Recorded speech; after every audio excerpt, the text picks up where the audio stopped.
Hi, guys. How's everybody doing? Have you guys ever heard of the statement Carpe Diem? From what I know of, it's Latin for seize the day. And to me, that is a challenge, especially right now, to make the most of every moment, second, minute, hour, day, week, month, and year that God gives me because I want to be useful for Him. And I had some really interesting things that God showed me from this morning's passage that I kind of wanted to share with you guys today. And I really pray that you guys have had a chance to read Ecclesiastes chapter 3. I read the first 14 verses, and there's some very cool things in this that I want to share. I hope you guys don't mind. Solomon says here, to everything there is a season, a time for every purpose under heaven, a time to be born and a time to die, a time to plant and a time to pluck what is planted, a time to kill and a time to heal, a time to break down and a time to build up, a time to weep and a time to mourn, or a time to laugh, excuse me, a time to mourn and a time to dance, a time to cast away stones and a time to gather stones together. This is what got me. A time to embrace and a time to refrain from embracing. A time to gain and a time to lose, a time to keep and a time to throw away, a time to tear and a time to sow, a time to keep silence and a time to speak, a time to love and a time to hate, a time of war and a time of peace.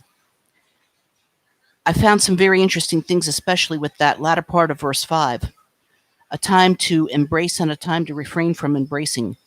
You see, I think that has a lot to do with what's going on right now with this pandemic. Even though we can't physically touch each other like we would love to, we could still keep in touch with each other through technology like this. We can still give somebody a call, text somebody, uh, Facebook chat somebody. You see what I'm saying? I think it's very important right now.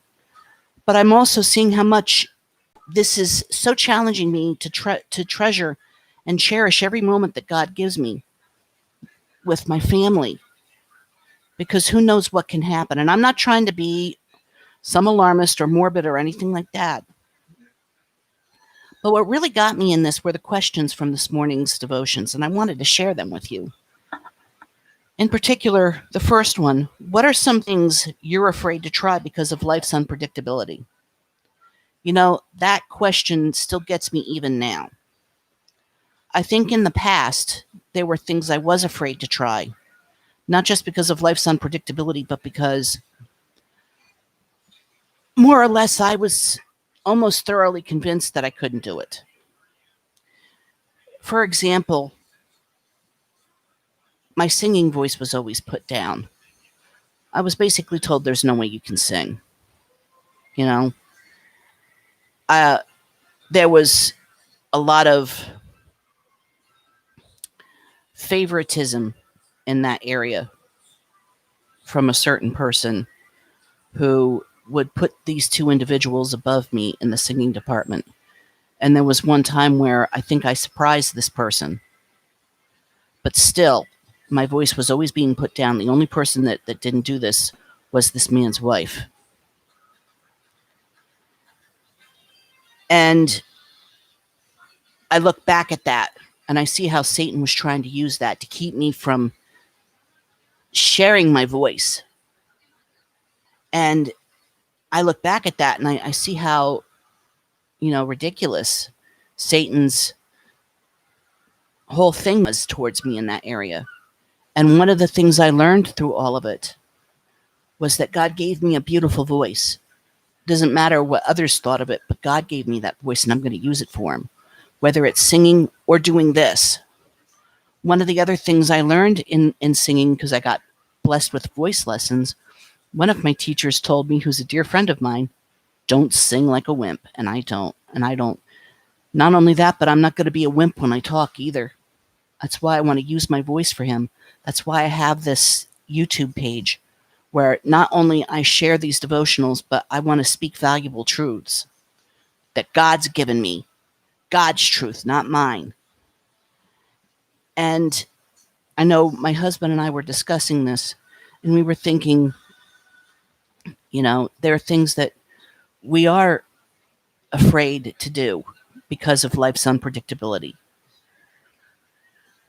We're afraid, especially of the unfamiliar, and we fear rejection, that we're going to also fail and people will laugh at us.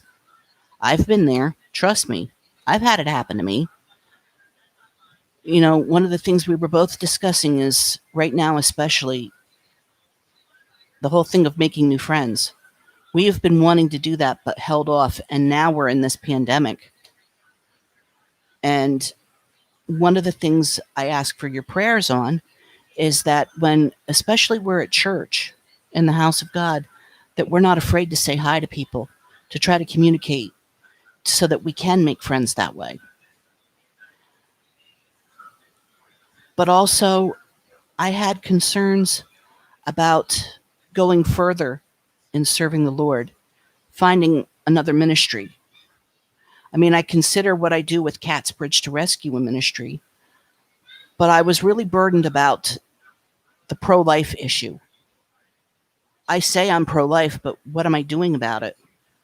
And God blessed me with being involved in a ministry where I can help people who are facing unexpected pregnancies by being a listening ear to them and helping them in some small way to get whatever they need as single moms or to seek out advice. I volunteer for a place that puts into action the call to share the gospel with everyone, to reach out in Christian kindness and loving compassion to those who are facing an unexpected pregnancy, not put them down, but help them see the truth to make sure that they make the right decision, which is to allow their child to live. And we help them every step of the way, even after they've had the child, because there are a lot of individuals out there on the left that say, oh, we're only pro-life until birth. That's a bunch of garbage. And there's even a group of people out there that say we force women to carry a pregnancy full term. That's not true. Every life is precious to us. And the technology out there now is so vast and so advanced to where no matter what the situation, that life can still be saved as well as the mom. It's very, very rare that mom and or baby are in danger. Just want you to know that. If you don't believe me, look it up for yourself. What really got me in this devotional was that, yes, through everything that goes on in life, through everything, whatever season, whatever situation, I am reminded continually that God is still in control, that God knows what he's doing, that God cares about what happens to us, that God sees exactly what is taking place and he cares. It's like what my pastor, Pastor Joe Foch, said very early on when this mess started. He taught out of Psalm 46, and I encourage you to read it. He has stated, and so has so many others, that God is still on the throne. He's the one that's still in control. And we need to let him be in charge of the situation. We need to trust him that he's taking care of everything. But not just that. When he shows us ways where we can act on it, shows us ways where we can make a difference, to not be afraid to act on it, to do something. I don't know how else to put it.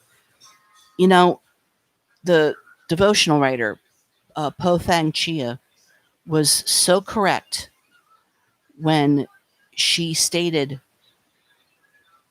that life may be unpredictable and sometimes filled with painful separations, but we can take heart that everything takes place under God's gaze. We can enjoy life and treasure the moments, the good and the bad, for our loving God is with us. And I so believe that. Over the last 3 years of all the things that we have been through, my husband and I, since 2015, let's put it that way, That's been a lot longer than 3 years. Through the accident, the drunk driver that hit my husband, through not just the criminal aspect, but the civil aspect and the nightmare we went through and all of it. Through the things that we went through in 2018, which I just are too much to go into. But through that, through having to rely on food pantries, which I praise God for, through everything that took place over these last few years, I look back on it and I see God's hand in it. And I see too how important it is to not take for granted the people that God gives you, to not take for granted the things that God gives you, because it's so vital, it's so important to treasure them, to cherish them. That's part of also what this passage is talking about. I love verse 11, especially where he states here, and it's something that means a lot to me.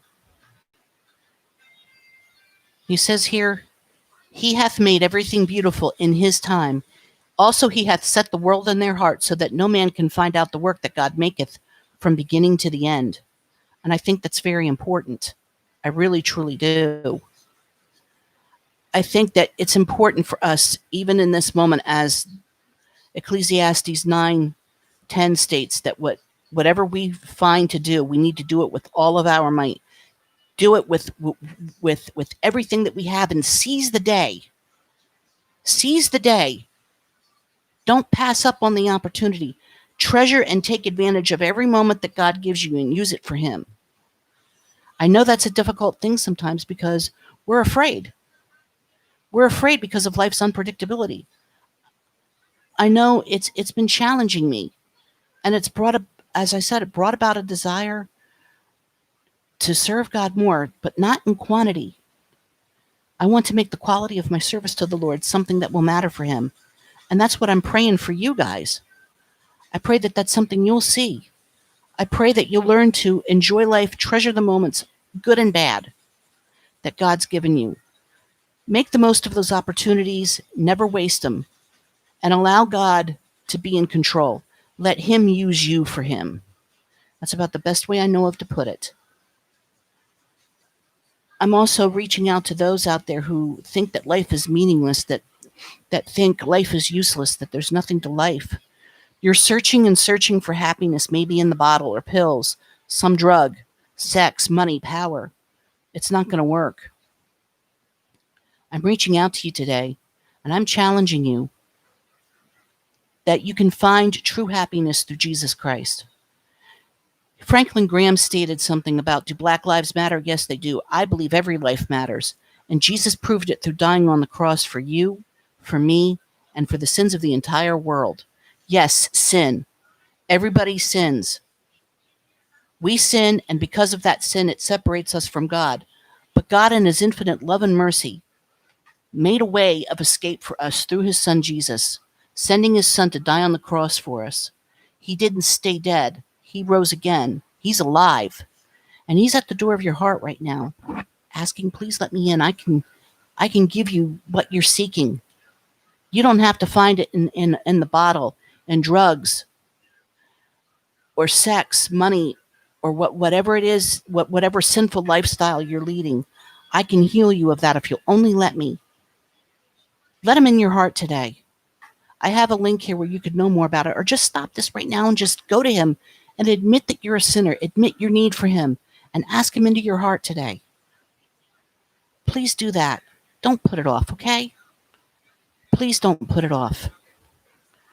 But most of all, seize every opportunity that God gives you and don't pass up on what he does for you, okay? I've got to get going. Today's the day we take care of kitties at Petco.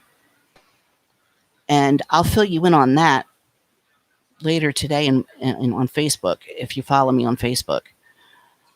But I pray that you all see the importance of seizing the day and seizing it in him. Okay? Bye for now. and you are loved by an almighty God.